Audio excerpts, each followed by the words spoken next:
Hey guys, welcome to 3 rounds a minute. My name is Pingu, and today we are going to be talking about Epic Warpath. Today we are going to go over, as if the title hadn't included you in too much, uh, list building for the Veer-Myn faction of the game.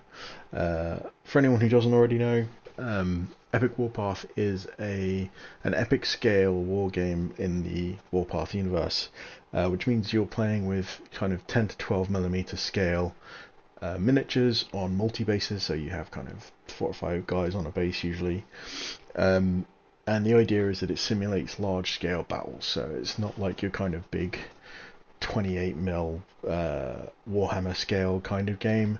You're talking about kind of hundreds of dudes on a battlefield rather than like kind of 50 to 80. It's a very cool game. I really enjoy it. It's got some really nice list building mechanics in it. But like I say, today we're going over the Veer-Myn. So, who and what are the Veer-Myn? You can see them down here. They are space ratmen. So if you've played Warhammer Fantasy or the Skaven type games, you will know of the Skaven. This is effectively the Mantics equivalent of it.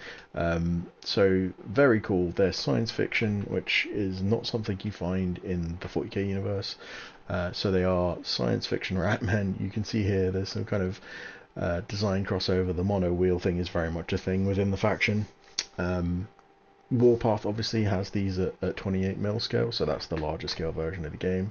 But in Epic Warpath, you get to play them as tiny ratmen. And they have some really interesting sort of faction mechanics that go with them. We'll go over that as we talk about list building and how you want to build the Veer-Myn faction. I have a friend that plays them, so I have a lot of experience from the opposite side of the table. We are actually talking about potentially playing a reversal. So if I take probably the list that I'm going to write with you today and take it against him, so we can kind of see it from a different perspective, and he'll probably run either my enforcers or the GCPS list I wrote in the last list building video. So let's there's not that much to talk about here. It will make more sense in the list builder, so we'll go into the companion and we'll talk about them there. And here we are. So this is the Mantic companion. So this is the sort of list building application that Mantic provides for you to write all your army lists. It works for this specific one is for Epic Warpath, but they have different ones for different games. So what is it about the Veer-Myn that makes them unique? What can they do that others can't? The first place to look when we're dealing with all of these things is probably in the army specific rules for the faction. So we'll just add something in here so we can see this bit down there. What is it that we're looking to do here? So you have safety in numbers, which is interesting. So when this informs quite a lot of how you play them. When taking nerve test, units receive +1 to the roll for each friendly unit within 6 inches up to a maximum of +2. So their army nova is 7. If you are around an extra 2 units, that goes to 5, which means that they're succeeding on their nerve checks on 5s on a D8. Which is really good. You know, the more of elite lists are still doing it on 6s a lot of the time. So yeah, it makes a big deal. So you really want to be clumping up, unsurprisingly, for a faction based on rats. Group your units up in clumps, and then when you start taking nerve checks, which is super important if you're going into melee, you're going to be doing it with an advantage, and you're going to lose less rats over time. Okay, strategic orders. This gets a bit in depth, so we'll go over this as quickly as I can. When a unit sprints and engages an enemy in assault in the movement phase, so when you give one of your rat units a sprint order and they charge into combat, you can then play this ability. It's 1 command point. The effect is assaulting unit ignores any hindered charge modifier. Other modifiers still apply. If the enemy unit has Overwatch, its shooting attack against this suffers a -1 to hit. Now place a status marker on the charging unit until the end of the round. It has the sustained attack keyword rolling to hit in assault, which is very cool. It obviously makes a bigger difference with the more elite melee troops, but ignoring hindered charges is big. You will probably in this game end up charging into defended buildings pretty regularly, which puts you on a hindered charge. Charging from transports, for example, gives you hindering. You can remove a lot of those negatives by using this with no real downside. It's only one command dice, and depending on how many formations you take or companies you take, you are probably going to end up with quite a lot of command points, and this is a pretty good one to use, and you've got some very good melee units. So yeah, great one to keep in mind. Overwhelm. Immediately after another friendly unit activated using the keep going tactical order. So if you don't know, there is a generic order you can use battlefield wide each turn, which is once you've activated a unit and finished with them, you can spend a command token and go with another unit in that phase. So, you know, if you needed to charge before your opponent got one of their units that was on advance, for example, which meant that you could like preempt their movement, you can use that sprint order before they get to move, which is very important. It's a big part of like how you make tempo moves in this game. So basically what Overwhelm allows you to do is you can activate unit 1, go with them, finish. You can then use the keep going tactical order, so use a command token, activate another unit. You can then use Overwhelm, which is a third, so you then get to go with a third unit back to back. It becomes quite like command point intensive, but there are going to be a couple of turns most games where you have those kind of big tipping points, and if you can basically brute force your way through their past their advanced orders and charge into them, you can do a lot of damage like that. So that's a very good one. But yeah, you kind of have to plan for it in advance. Narcotic Frenzy. This is an interesting one. It gets used against me fairly regularly. I think you have to really weigh up when you do this. So basically, when an infantry or heavy infantry unit sprints to engage an enemy unit in assault, so similar to the first one, in the movement phase, the unit may move as far as its combined speed value. So both the in this case, let's have a look, speed 6, 9, so you add those two together, so you go 15 inches. It has a +1 modifier to hit an assault until the end of the round. Once the unit has finished moving, any potential Overwatch fire against it is resolved. One base in the unit, your choice, is destroyed. Remove it from the battlefield immediately. Narcotic Frenzy may not be used on a unit if it's disembarked from a transport this turn.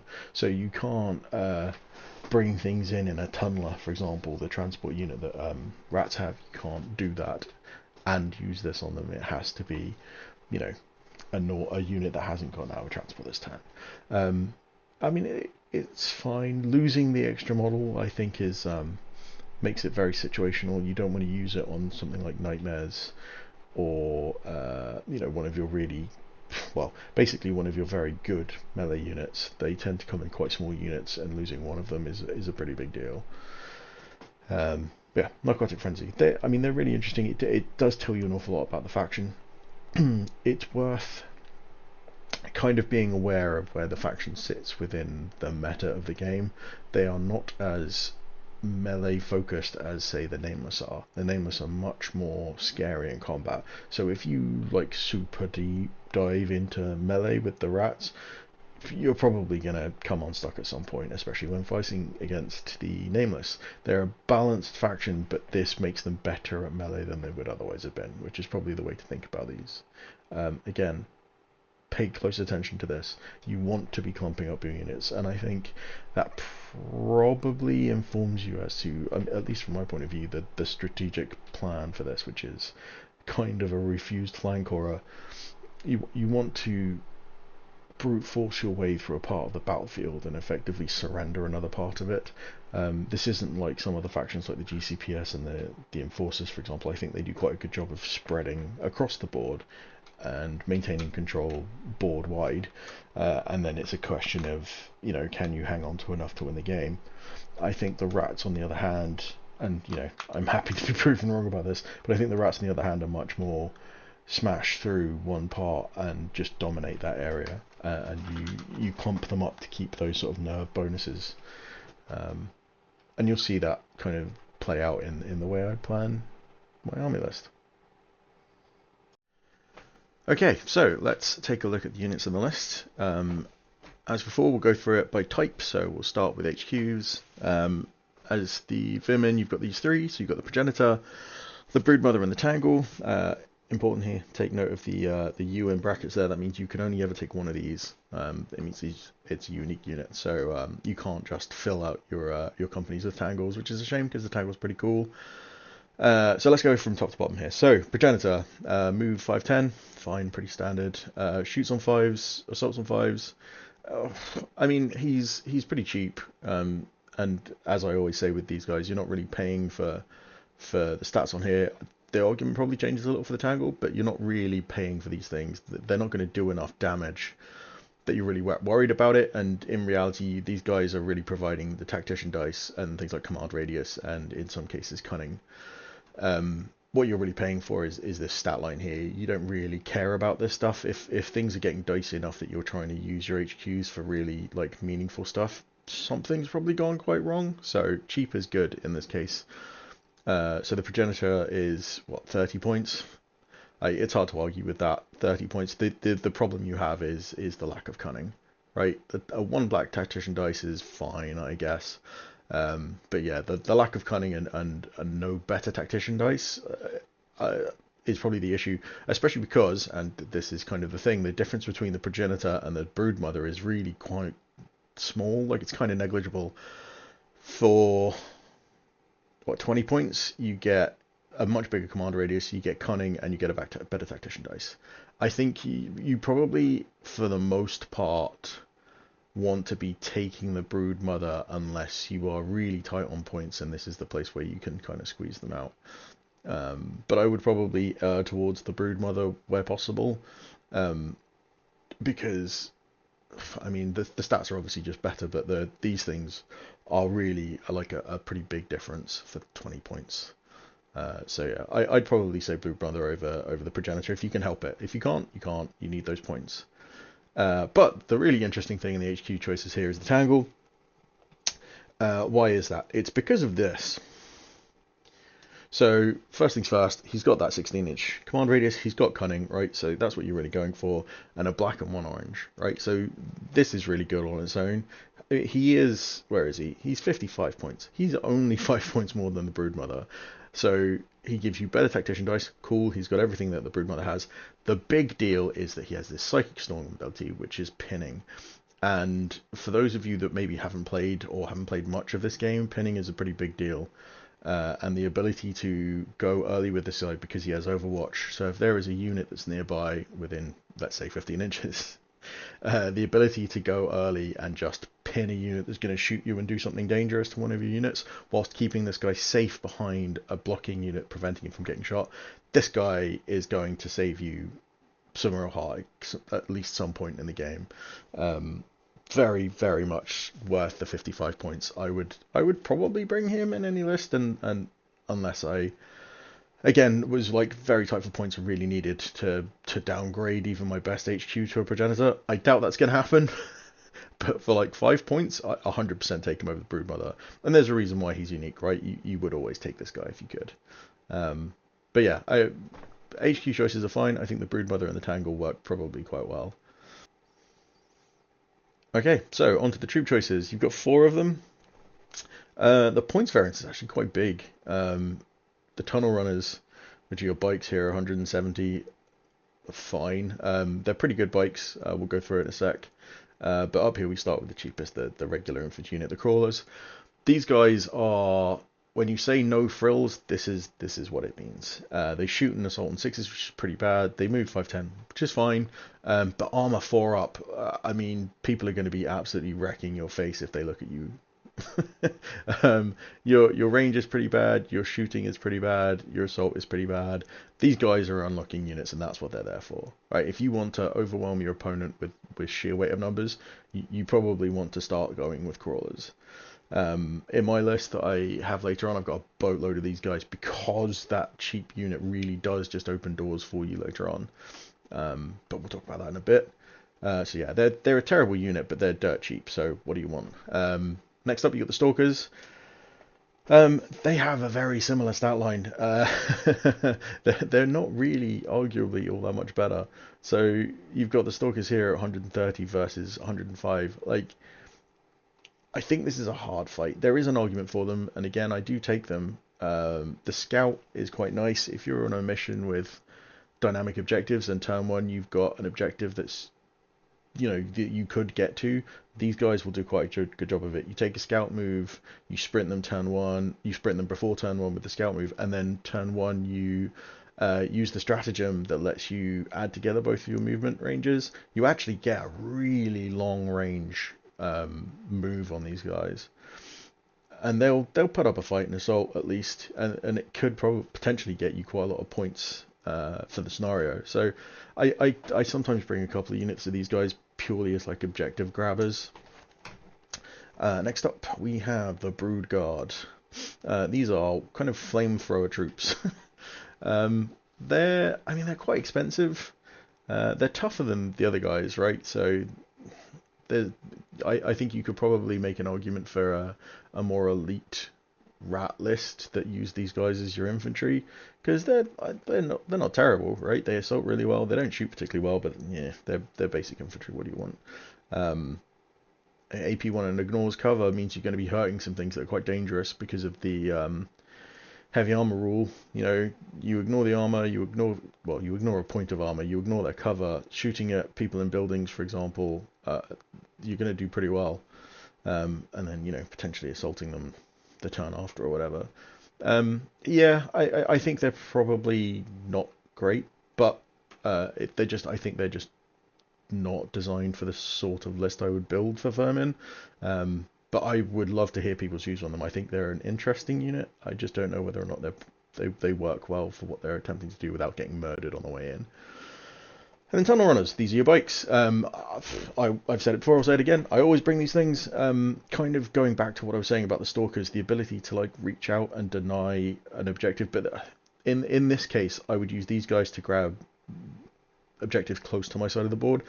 These guys are more about, especially because you can bring a couple of them, these are more about denying your opponent access to objectives. You know, you can charge these things up across the board. They go really fast. You charge them up at your opponent's objectives and threaten them. They either have to get bodies on there quickly to stop you from taking them from them, or you're basically threatening to like contest an objective. You know, and ultimately that's the name of the game here, right? Is take and hold. So the tunnel runners are really nice. Yes, they're expensive, but they're bikes. They're all expensive. They're quick. They have pretty good weapons on them, to be fair. You compare them to like the GCPS motorcycle, they're actually pretty good. They don't shoot terribly either. I've come up against these a few times, and for example, when I played GCPS, they've absolutely outshot the motorcycles. So if you are on a point versus another group of bikes, you have a real chance of basically slaughtering them enough to take the objective. So these guys, pretty cool, but then I say that about most bikes. Okay, cool. That is your troops.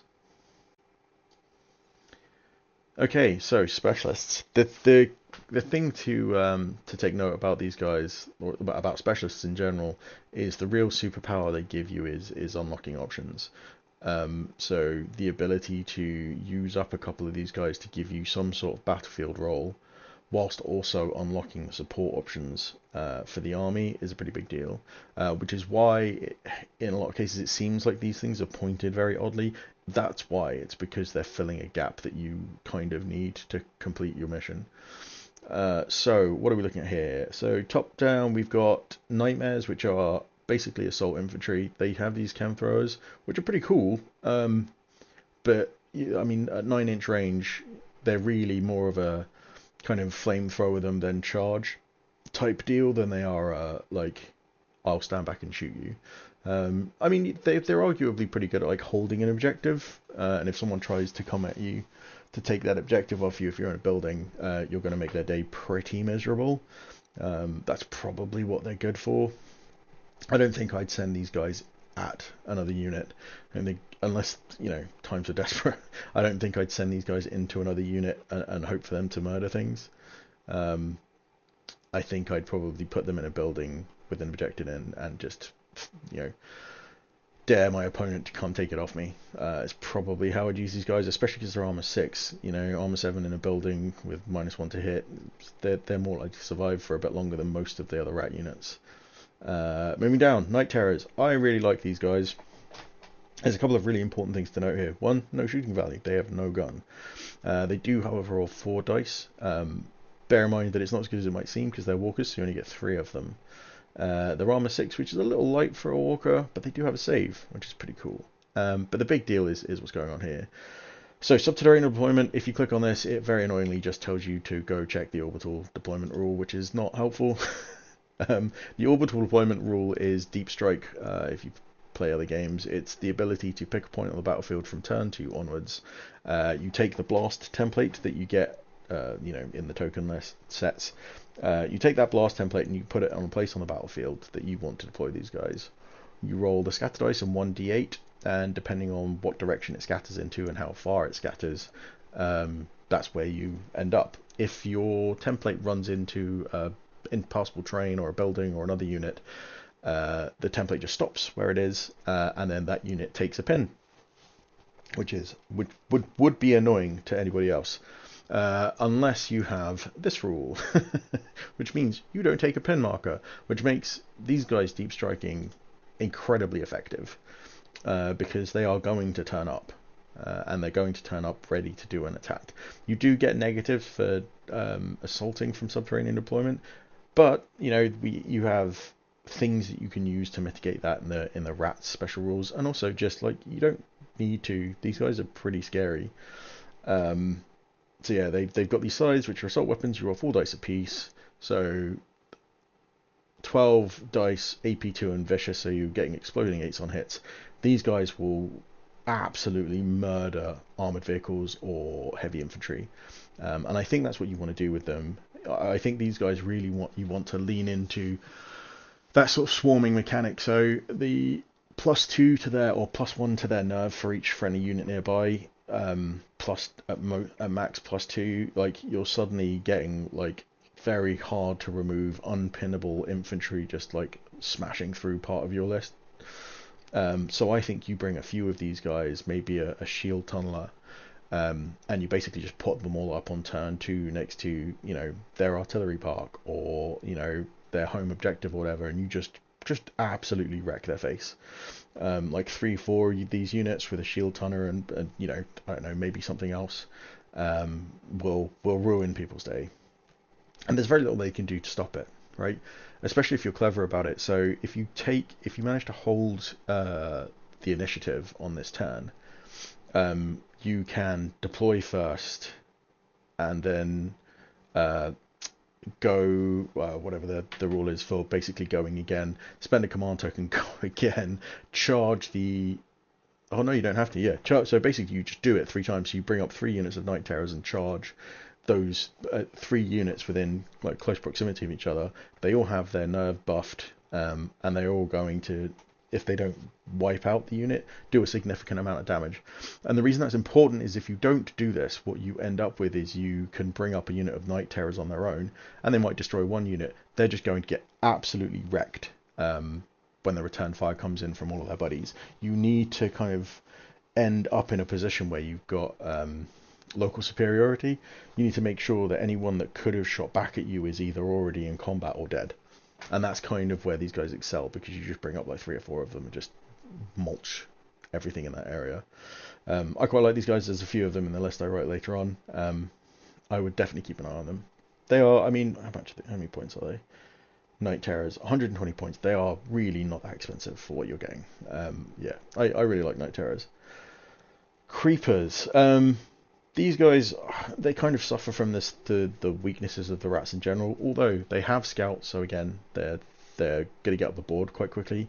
They have stealthy, which means that you take a -1 to hit them in any situation. So if you have them in cover, they're in -2, which makes them quite tanky. The problem is this 4-up. If they hit you, you're going to die.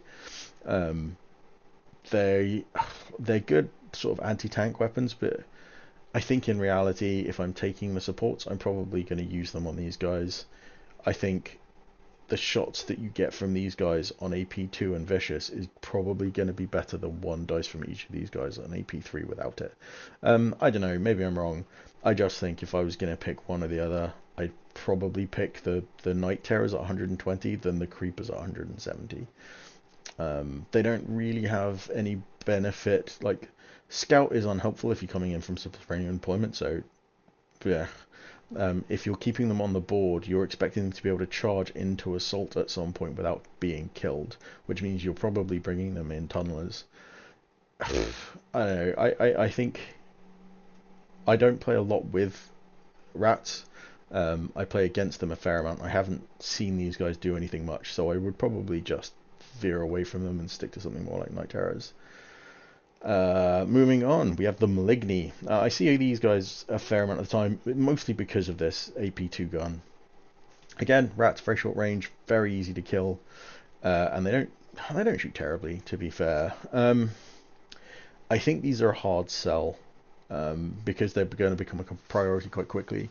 Like, your opponent is going to basically look across your field and say, what has AP, what's a threat to my tanks and walkers, and basically just focus that thing down. It's definitely what I do. Either you need to keep these tucked up with a group of rumblers, for example, which are a much bigger threat, and just hope that they kind of shoot these instead, which doesn't feel like a very good strategy, but maybe that's one way to do it. I mean, how many points on Maligny? Where are they? They're 120 points. I mean, for 20 points, you get an extra AP, 5 extra inches of range, and the anti-aircraft rule. Uh, I would go with Rumblers over Maligny. It all comes down to how you're writing your list, but Rumblers are. I think Rumblers are an auto take because of the anti-aircraft rule. I know I know that there's kind of discourse out there that people seem to not take flyers. I always take flyers as my enforcers. Those things are terrifying. I don't really know why anyone doesn't take them.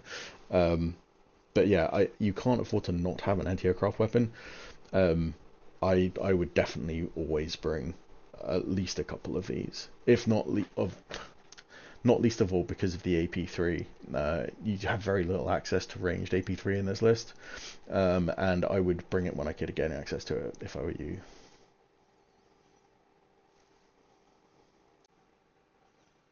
Okay, so here we go, supports.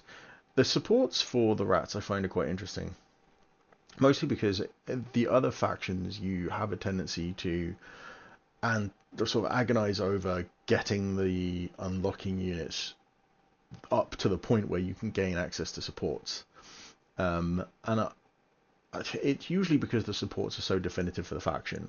All of your big tanks, all of your heavy weaponry are generally unlocked behind the support tabs. And it's funny that the real stuff that's in the support tab for the rats is actually support units, which is a refreshing change. And I'm going to go through the list kind of in reverse, because what's down here kind of I feel like is the big important thing. So you've got this thing called a shield tunneler. It gives you an aura of save 7 up, which is a big deal considering how squishy all of your units are. Getting the ability to save even a few of them is a pretty big deal. The thing itself has subterranean deployment, so if you wanted to bring it up with a unit like the Night Terrors, you don't really need to. The Night Terrors have a 7-up save of their own. They don't need the support from this thing. I think this would work way better supporting, one of the mid-board units. You run this thing up, get it behind a building where no one can see it, and just give like everyone around it a 7-up save is probably pretty nice, especially if you're somewhere near an objective. I quite like these. Where is he? Shield Turner, 125 points is not bad for a 7-up save for everyone around you. I think it's situational. I don't think everyone would take it. I just quite like it. Moving up, Saturation Tunneler. This, on the other hand, is your only access to artillery. It's not the best artillery unit. Like, it's got relatively short range. It's blast, it's indirect, which is fine. That's kind of what you want. AP1. It's not chained barrage, which I guess is kind of personal preference. I quite like the chained barrage. But yeah, it's the only access to this, and it can win you games. I generally would bring 2 of these things. They're so cheap. 75 points for an artillery piece is really nice. They don't have any fun, interesting stats, but you don't care. You find this thing behind a building and you drop templates on stuff. My only advice would be try and make sure each of them is within 24 inches of an important objective, and then anytime your opponent tries to occupy that building, just drop plates on them from up high above. This is going to do wonders. It will if it doesn't win you games, it will help you not lose games, I think. It's probably the best way to describe them. And they're low priority targets, like they're important. They will win or not lose you games. But it's very difficult for people to draw a line of sight to you, and people are going to prioritize your units trying to take objectives over trying to take out your artillery with their indirect fire weapons. So they tend to survive unless someone subterranean deploys and tries to eat them. But at that point, I'd probably consider that a win. You're not going after one of my big strategic winners. This thing is just kind of a good support unit. Going up on death engines, so kind of slow. They shoot not great. They've got armor 7, which for a rat unit is pretty good. The reason I don't love these is that they roll a decent amount of dice. They're AP1 and corrosive, but you've got access to this sort of stat line elsewhere without having to sacrifice a support slot. Bear in mind, if you bring a super heavies eat into your support slots. I just think that this thing is not that inspiring for 125 points. Not for the support. It's less the points cost, it's more the support slot. If I was going to work up to unlocking stuff, I'd feel like I'd be very underwhelmed if this thing was what I got for it. And then we have Mutant Rat Fiends. Now, Mutant Rat Fiends are 120 points. They're very cheap for a support unit. Why do I like these guys? Well, they have to the death and unflinching, so they're never going to lose a unit to a nerve check if they somehow lose combat, which is unlikely, but there are other factions here that are pretty good at punching stuff in the face. They've got unflinching, so they can never be pinned, which is also quite nice. They move very quickly. So if you imagine turn 1, you sprint to behind a building, somewhere out of line of fire. Like, you have to plan to use these guys well. Sprint to somewhere behind, like, impossible cover.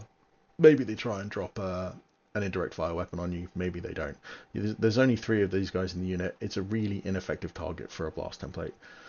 They assault on 5s. They have 7-up armor, so they're quite tough. They have 7-up save. So again, like, very tough for rats. And they roll 3 dice apiece, AP3 with Vicious. These guys are going to absolutely murder things that they run into. I'd say the only thing you really want to be worried about is like mass attacks coming back. So, you know, a relatively decent melee infantry unit, because of the numbers, might make their lives quite difficult. But I doubt it. These guys are pretty tough. I try and prioritize things with armor. I think good targets for this is things like GCPS walkers or Enforcer walkers.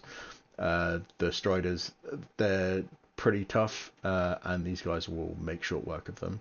The only thing I would say is, like with all assault units, be very careful that you don't expose your unit to too much return fire if you time the assault badly. So if you wipe that unit in your assault and you're left standing there like an idiot, they're going to just turn every gun they have on you, and it doesn't matter how tough they are, you're going to end up eating a lot of dice and dying. So always be very cautious for these guys, but I quite like them. I'd definitely bring a unit. I don't know if I would bring 2. It depends on the list, I think. Okay, very quick mention. There's no flying transports in the Veer-Myn, and there's no flies at all, as a matter of fact. So in the kind of transport block, we only have this guy, which is the Tunneler. It's a transport. It doesn't have a gun. It's fine in assault. I mean, it assaults on 6s, which is okay, and it's got an AP1 weapon, so it will do something. And realistically, once they've kind of dropped off their cargo, they really don't have a purpose anymore. So, you know, assaulting with charges, or, you know, tying up units that would otherwise shoot at you, is a really good use of these guys. So, you know, that turn after you've made that initial charge, if you need to stop something shooting that's not the unit you really want to charge, you can charge these guys in there. They're capacity 3, so you can take a 6-man unit in these 2. They have heavy armor, so they are harder to kill than they otherwise would be, and they have subterranean deployment, which is the big deal for these guys. So you can take a subterranean deployment sort of detachment and have it basically all pop out of the ground all at once, and do terrible things to your opponent, which is not necessarily a bad idea. I kind of lean into that concept a little in the list I write. It's not like a full detachment, but this is the sort of thing that would give you the capacity to kind of just deploy on an objective and ruin someone's day.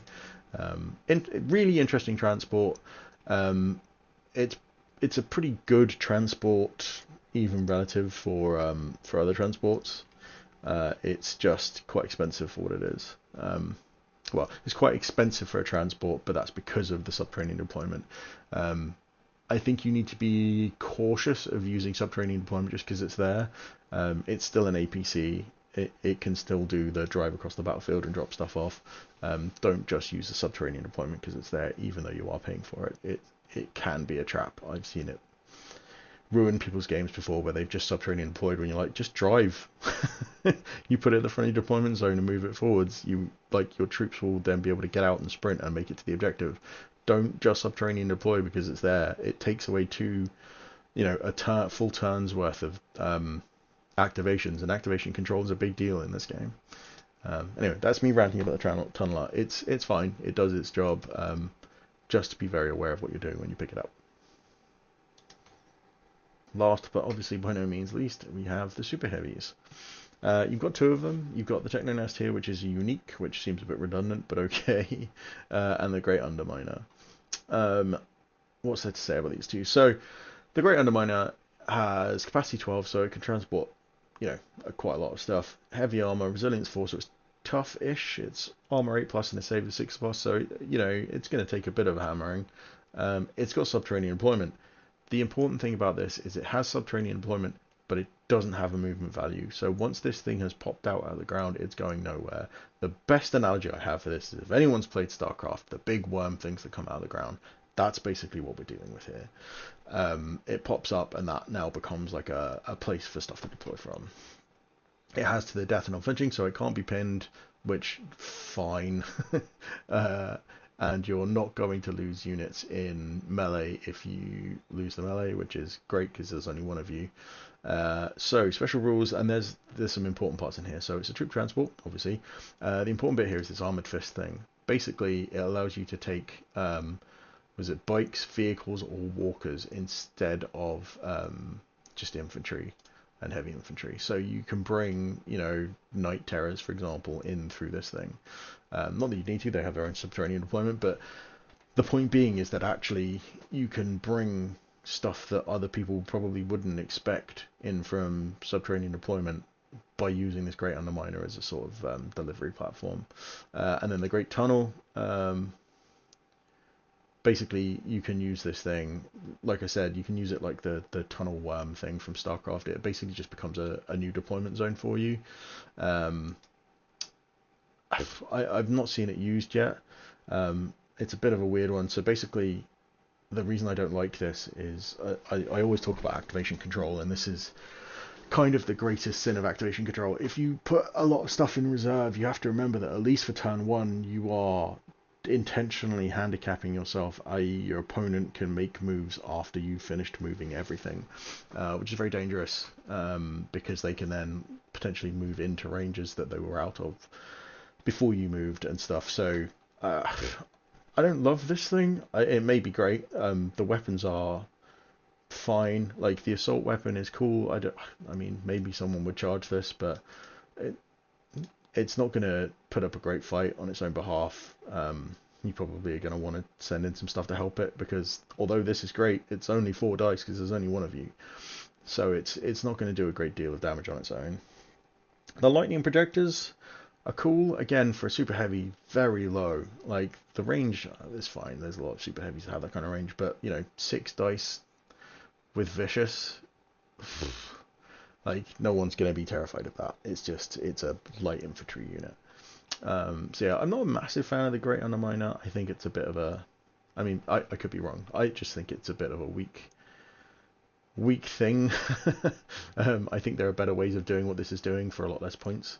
I mean, what's the Great Underminer? 385 points. It's basically 400 points of transport, and the real kicker you're getting from this that you wouldn't get from just bringing a load of tunnelers is the armored fist rule, so the ability to bring walkers, and most of the walkers that you're really going to want to subterranean deploy already have subterranean deployment on their own. So yeah, I think this guy is a bit of a missed opportunity, but you can't, not every profile in the game could be great. However, we have the Techno Nest, which for one thing has a really cool model. If you haven't seen it, if you go on the Mantic website right now, they have the pre-order bundles for the I think they're like general bundles or whatever they're called. That has the Techno Nest all painted up on the front and looks great.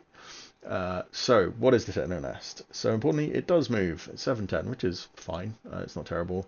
It shoots on 5s, assaults on 6s. It has 8 plus armor, same as him. 7 up save, so pardon me, not quite as good as the Great Underminer, but it has an aura of to the death and unflinching. So none of the units that come out of this thing can be pinned or lose models within 6 inches if they lose combat, which is very cool. It has its own transport capacity, so you're already doing pretty well by comparison to the Great Underminer. This has heavy armor, resilience 5, so it's got more wounds, even if it's not as tough. It doesn't have as good a save. It gives you an extra tactician dice, which is not to be sniffed at, and it itself has to the death and unflinching, which seems a little redundant because of this, but whatever. Special rules: troop transport, fine, it transports troops, we're aware of that. The spawning. This is a weird rule. So, when activating the movement phase, I mean it's free, so it's not really that weird. A unit can discard all of its actions or combat tokens and spend 1 command point to roll a single d8. On a 5-up, a new unit of crawlers is immediately created. Basically, it spawns new rats, which is pretty cool. But on top of all of that, you also have the Super Spewer, which is, again, relatively short range, but 8 dice, AP2, corrosive, and primary weapon. So you're rolling all of these and a secondary. You only have 1 secondary, which is just six dice on for within 16 range that, you know, is just shooting stuff. I think this guy is pretty cool. I think of the two of them, I would definitely take the Techno Nest. It has a much better stat line in pretty much every way. It's more expensive, right? It's 65 points more, but I think if you were going to take a super heavy and, you know, the support slots are not that inspiring, I'd probably run this guy and laugh maniacally when this thing pops out of the ground in their deployment zone, which is why you don't need a massive range, right? You can pop this guy out in their deployment zone, bring out a load of, like, you know, you can bring out the what are the guys? Where have they gone? You can't bring those out because they're walkers.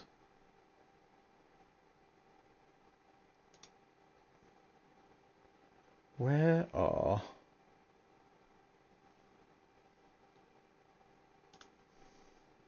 these guys? Right, so they say this thing transports 12. You bring 2 units of creepers in the Techno Nest. This thing, they run out of this thing and just... like, that's a lot of high AP weaponry to have running at you turn 2 in your own deployment zone. Like, that's a pretty cool combo. Yeah, there you go. That's all your super heavies. Like I said, we don't have any flyers to go through, and we've already done the transport, so that's the whole Veer-Myn list. So give me a minute. I'll be back in a sec, and we'll go over writing the list for the Veer-Myn and why I'm doing what I'm doing and how I'm building that list. Okay, so here we go. Writing a list for the Veer-Myn.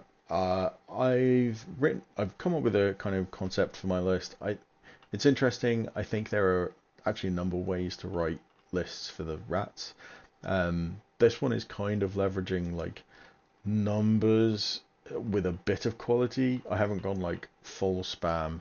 I don't know how effective that would be. A lot of the stuff in the rat list is quite easy to kill, and I think if you try and just spam out low quality units, probably just going to get shot to pieces. But I don't know. It might be way more viable than I think. So where do I start? So I'm going to start with the progenitor. I know I said I'd probably go for the broodmother, but in this case it came down pretty close to the line, and I went for the progenitor just to give me a couple of extra points. So picked up the progenitor. He doesn't come in a transport or anything, but he just provides us with tactician and command radius, and the rats kind of need it. So we then go straight in with all of the crawlers we're allowed. Right, we're just trying to fill out troop slots and give us a lot of troops that we can kind of ablatively let people shoot at. Like I will feed people these targets. I'll put them in, you know, the best positions I can, but this is kind of trying to water down my opponent's ability to just like focus down a single target, because these guys are still shooting you. You know, they're not particularly good at it, but like quantity has a quality all of its own. So 4 units crawlers, and then we get into the real meat and potatoes of this. So in this list, I have got, where are they? 3 units of night terrors in this company. Right, this is only company 1. So I've got 3 units of night terrors, and the idea is all of my night terrors hopefully deploy roughly in the same place at roughly the same time on hopefully turn 2, and just shred one part of the battlefield. I want to try and remove my enemy's capacity to shoot me off the battlefield once I'm done in combat.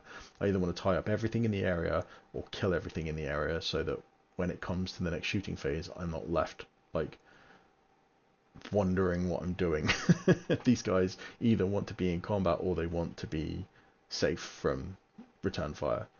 So we've got, what was it, 3 units of night terrors. Next up, Rombler. Where is he? There he is. Boom. Like I said, you always want to bring something that has anti-aircraft, and having, you know, for what counts within the RATS roster as long range AP3 gun fire is really useful. I will always bring at least one of these because I think that aircraft are pretty cool in this game, and I think not defending against them is probably a pretty bad idea. But I think these guys are probably going to keep relatively hidden. They're going to wait for their anti-aircraft shot, or they're going to wait until a lot of the enemy's heavy, like long-range heavy weapons are either dealt with or occupied in some other way. These guys aren't that tough, right? So your opponent's going to see an AP3 weapon and remove it as soon as they possibly can, right? So be careful of these guys, they're quite valuable. Next up, the artillery. I'm going to give away the game here a little and say I take one of these in each of my companies because they're really good. They're very cheap for what they are, and they put down pin markers, which are gold dust for these guys. So 1 saturation tunneler, and then we go with the shield tunneler. This thing is hopefully going to provide some sort of support to either the crawlers or, you know, it depends on the battlefield at the time, but having this around I think is quite useful. And that rounds out company 1. So, oh, I haven't set my points cost properly. There we go. Nope, definitely not that. That's better. There we go. Okay, it's not angry at me anymore. So we need to jump into company 2, and we're going to go whack in the tangle straight away because this guy's pretty cool. And like I said, more pinning is more better for these guys. So, you know, yeah, okay, you can't pin someone and charge them in the same round, but you can pin everybody. And your opponent will not clear all of them each turn, and then part of that probably feeds into your kind of target priority for charges and stuff. Pinning stuff before you charge it is a big deal. Winning combats is important, and pinning stuff before you go into that fight, because they will get to strike you back. Well, depending on how well your opponent has played their turn, they will probably strike you back either in Overwatch or in combat. So yeah, Tangler. I've kind of gone against my own advice here, and I've gone for 2 Stalkers. I think this is kind of it could be a bad play. I think that they're good for gaining control of near side objectives quickly, but I think probably a bit of play testing would bear this out a bit better. But I kind of like them on a surface value. I just think they're quite expensive for what they do. But you know, everything else in here is so cheap, I guess it kind of balances out. And then I've gone for where are they? 2 units of tunnel runners. You know, these are pretty good bikes. 2 units of them does mean that you will potentially, you know, if you come up against enforcers, 2 units of these will absolutely wreck a single unit of enforcer jet bikes. So, you know, it's a good way to steal that central objective turn 1 or turn 2. Love these guys. Definitely bring bikes every time. And then what have we got? We have an extra unit of tunnel runners. Night terrors, sorry.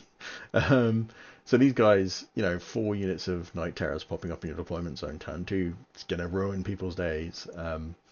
This is very much a skewed list. It's tilted very much towards your night terrors coming up and doing damage. it might be a terrible strategy. Who knows? This is only one list of all of the potential lists you could write. I think there's another version of this where you've got mutant rat fiends. They'll have to do kind of the foot slogging thing, but I don't think that's terrible. There's another version of this where you bring on a lot of small units, so a lot more like light infantry through something like the Techno Nest or the Great Underminer, because why would you not? Super heavies are cool.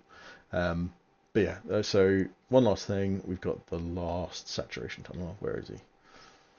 There we go. Boom. And that should make us up to 2,000 points.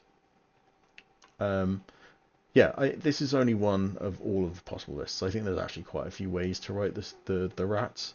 And as anyone that's anywhere really involved with this game will tell you, the balance is still very much a thing that's going on. I don't think it's terribly balanced.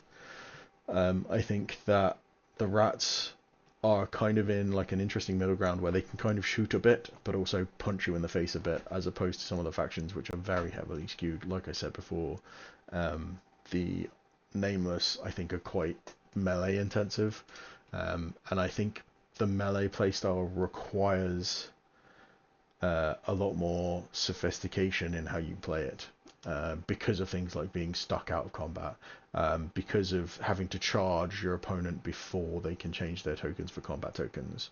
If you charge a unit that has an advanced token before they get to make their movement value, they lose that combat token.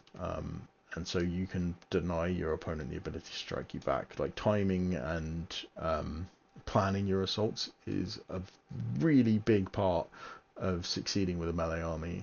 So rats are very cool, but be aware that you're kind of making things harder for yourself by not just going for a shooting intense army.